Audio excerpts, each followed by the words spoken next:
You ever stop and wonder what's really holding the universe together? I mean, at the most basic fundamental level? Well, today we're going to dive deep into the world of atoms to uncover this incredible force of attraction, one that literally dictates how all of matter is formed. We're talking about electron affinity. So to get our heads around this, let's start with a kind of funny question. When you look at all the different elements, are some of them just, well, needier than others? Do some atoms just have this desperate urge to grab something they don't have? And the answer, believe it or not, is a huge yes. But here's the thing, this neediness isn't just random drama, it's all part of a universal drive for one single thing: stability. Think about a ball rolling down a hill. It's always trying to find its lowest, most stable resting point, right? Atoms are doing the exact same thing. And one of the best ways for them to achieve that stable, low-energy state is to gain an electron and complete their outer shell. So how do we actually measure this atomic desire? Well, that brings us right to the heart of what we're talking about today. Okay, let's dive into this.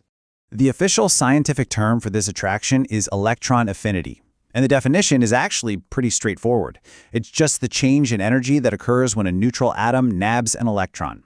That word change is everything here. We're not measuring a static property, we're measuring what happens to the atom's energy during that tiny transaction. Now this is where it gets super interesting, and you really got to pay attention to the signs. If an atom really wants an electron, when it finally gets one, it kind of breathes a sigh of relief, settling into a more stable state and releasing a burst of energy. That's an exothermic process, and we give that a negative value. But on the flip side, if an atom couldn't care less about another electron, we have to physically force it on there. We have to pump energy into the system. That's an endothermic process, and it gets a positive value. So, the crucial point is this, and it feels a little backwards at first. The more negative the electron affinity value, the stronger that atom's attraction for an electron actually is. A big negative number means that atom was practically begging for an electron, and it released a whole bunch of energy when it finally got one. Okay, that makes sense. But what is it about an atom's actual structure that makes it so desperate for an electron while another one is totally indifferent? Why the difference? Well, it really just boils down to two key factors. First up, we've got nuclear charge. The best way to think about this is to imagine the nucleus of the atom, with all its positive protons, as a powerful little magnet. The more protons you pack in there, the stronger its positive charge becomes, and the harder it can pull on a negatively charged electron that happens to be passing by. It's that simple. A stronger magnet means a stronger pull. And the second major factor is just atomic size. Think about that magnet again. The force of attraction gets way weaker the farther you get from it, right? It's the same with an atom. In a small atom, a new electron can get really close to that powerful, positive nucleus.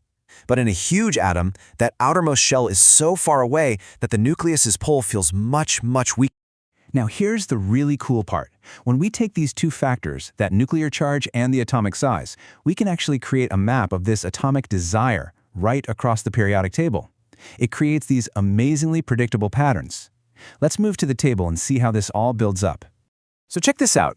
As you move from left to right across the table, the atoms aren't really getting bigger, but you're packing more and more protons into the nucleus. That cranks up the nuclear charge, so the electron affinity increases. It gets more and more negative. Now, what if you move down the table? Well, now you're adding whole new layers, whole new shells of electrons, making the atoms much bigger. That increased distance weakens the nucleus's pull, so the electron affinity generally goes down, becoming less negative. Okay, so we've got definitions, we've got factors, we've got trends on a table. But what's the big payoff? Why should we even care about this abstract idea of atomic attraction? Well, it matters because this is the fundamental engine that drives pretty much all of chemistry.